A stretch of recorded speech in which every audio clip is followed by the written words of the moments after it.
ഇപ്പൊ കുഞ്ഞിനെ ഇവിടെ കാണുമ്പോഴുണ്ടല്ലോ എന്തോ ഒരു സന്തോഷാണ്. പിന്നെ പിന്നെ എന്ത് രസമായിട്ടാ പാടണേ, എന്ത് രസമായിട്ടാ പാടുന്നത്. അതെ, അതെ. ഒന്നും പറയാൻ തോന്നുന്നില്ല വേറെ. ഇത്രയും ദിവസം എവിടെയായിരുന്നു എന്ന് ആലോചിക്കുമ്പോഴത്തേക്കും കുഞ്ഞിങ്ങനെ ഹോസ്പിറ്റലും വീടുമായിട്ട് പിന്നെയും ഹോസ്പിറ്റൽ വീട് ഇങ്ങനെ പോയിക്കൊണ്ടിരിക്കുന്നു. കുഞ്ഞിന്റെ ഈ അസുഖം മാറണം എന്ന് പറഞ്ഞിട്ട് ഇങ്ങനെ പ്രാർത്ഥിക്കുന്ന എത്ര എത്ര ആയിരം ആയിരം ആൾക്കാരുണ്ട് ഈ ലോകത്ത്. അതിലൊരാൾ ഞാനുമാണ്. എപ്പോഴും പ്രാർത്ഥനയുണ്ട് അല്ലേ മിനുകുട്ടാ, ആര്യ അല്ലേ? Sivakami is back yes with all energy. അതാണ് and power. Power Yes. And Perfection. Perfection, grace എന്നൊക്കെയെന്ന് പറഞ്ഞാൽ അതൊക്കെ അതിനിടയിൽ കുറെ ഡയലോഗ് ഉണ്ടായിരുന്നില്ലേ? അതൊക്കെ എന്തൊക്കെയായിരുന്നു? Don't touch me. അതെങ്ങനെയായിരുന്നു? അതെങ്ങനെ? അങ്ങനെയല്ലല്ലോ ഇപ്പൊ പറഞ്ഞു അയ്യോ. Don't touch me. അങ്ങനെയല്ലല്ലോ പറഞ്ഞു. ഇങ്ങനെ പറഞ്ഞു Don't touch me. കുറച്ചുകൂടി ദേഷ്യത്തിൽ പറയണ്ടേ? Don't touch me. അങ്ങോട്ട് നോക്കി പറഞ്ഞു. Don't touch me. ആ ആ, അടുത്തത് ഛേ, ഒന്ന് ചുമ്മാതിരിക്കും മനുഷ്യ. Grand. അടുത്തത് ആലോചിക്കട്ടെ, മാറുമോ നോക്കാം. ആ മാറി. ഡോക്ടർ എന്ന നിലയിൽ ഞാൻ പറയുന്നു എല്ലാം മാറി. പാട്ട് പാടിക്കഴിഞ്ഞാൽ തീരാവുന്ന പ്രശ്നമേ ഈ കുട്ടിക്കുള്ളൂ. എന്നാലും പിടിച്ചോ, ഒരു പാൻറ്റോപ്പ് കഴിച്ചോ, വയറുവേദന വന്നാൽ ആകെ അറിയുന്നൊരു മരുന്നായിരുന്നു, അത് എഴുതി കൊടുത്തു. പാടിയത് സൂപ്പർ ആയിരുന്നേ, സൂപ്പർ ആയിരുന്നേ. Thank കലക്കി. you. ആ അനുപല്ലവി പാടിയില്ലേ? അവിടെ ഒരു നല്ലൊരു മെലോഡിയസ് ആയിട്ട് പാടിയല്ലോ. അത് ഭയങ്കര എനിക്ക് ഇഷ്ടപ്പെട്ടു കേട്ടോ. ശിവകാമി കുട്ടി എന്ത് പാടിയാലും അതിലൊരു മെലഡി ഇങ്ങനെ കയറി വരും, അറിയാതെ ഇങ്ങനെ കയറി വരും.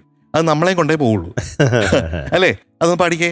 ആണിനേക്കാൾ പെണ്ണിനേറെ കോപം എന്തടി ഡോക്ടർ സാറേ. ആ മെലഡി ഇങ്ങനെ വരുമ്പോഴത്തേക്കും നമുക്ക് കോപം വരില്ല, നമുക്ക് ഭയങ്കര സ്നേഹം വരും. കോപം എന്ന് പറയുന്നത് എന്തോ ഒരു നല്ലൊരു കാര്യം പോലെയാണ് അവിടെ ശിവകാമി കുട്ടി പാടുന്നതല്ലേ? അതെ, ഒരു അതെ. സ്നേഹം. ആ ഒരു സ്നേഹം എന്ന് അത് കോപം മാറ്റി സ്നേഹം എന്ന് പാടാമോ? ആണിനേക്കാൾ പെണ്ണിനേറെ സ്നേഹം എന്തടി ഡോക്ടർ സാറേ. അങ്ങനെയല്ല, സ്നേഹം എന്ന് പറയുന്നതാണ് കോപം, കോപം എന്ന് പറയുന്നതാണ് സ്നേഹം.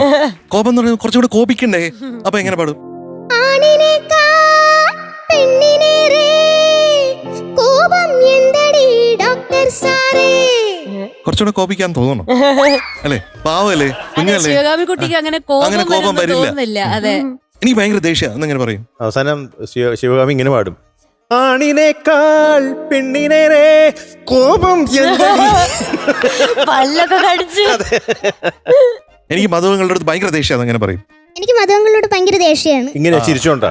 എനിക്ക് മകളോട് ഭയങ്കര ദേഷ്യമാണ്. ഭയങ്കര ദേഷ്യമാണ്. പ്ലീസ്, ഭയങ്കര ദേഷ്യാണ്. മുഖമൊക്കെ ചിരിക്കരുത്, ഒന്നുകൂടെ കുറച്ചുകൂടി പറയട്ടെ, ഗൗരവത്തില്. ഒന്നുകൂടെ പറയട്ടെ. ആ എനിക്ക് മധുവങ്കളിനോട് ഭയങ്കര ദേഷ്യം.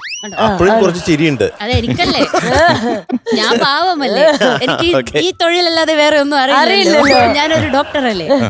എനിക്ക് മധുവങ്ങളോട് ഭയങ്കര ദേഷ്യ. കുറച്ചുകൂടെ ദേഷ്യപ്പെട്ട് ഇവിടെ ഒരു ഇഷ്ടമില്ലാത്ത പോലെ. എനിക്ക് ഒരിക്കലും മധുവങ്ങളോട് അങ്ങനെ പറയാൻ പറ്റില്ല. Why? മധുവങ്ങളോട് ഭയങ്കര ദേഷ്യമാണ്. അതെ പറഞ്ഞല്ലോ. ക്യാപ്റ്റന്റെ അടുത്ത് ഭയങ്കര ദേഷ്യമാണ്. അത് ആരിശേഷിയുടെ അടുത്ത് എനിക്ക് ഭയങ്കര ദേഷ്യമാണ്. ഇങ്ങനെയാണോ? അയ്യേ, അത് ഒറിജിനൽ ആയിരുന്നു. അപ്പൊ നമ്മുടെ കുഞ്ഞു പാടി കേട്ടില്ലേ? എത്ര ബ്യൂട്ടിഫുൾ ആണ്. ഏത് പാട്ട് പാടിയാലും, ഏത് ജനസിലുള്ള പാട്ട് പാടിയാലും ശിവകാമി കുഞ്ഞിന്റെ ഒരു സിഗ്നേച്ചർ ഉണ്ടാവും. അതിനാണ് നമ്മൾ വലിയൊരു കൈയടി കൊടുക്കേണ്ടത് തീർച്ചയായിട്ടും.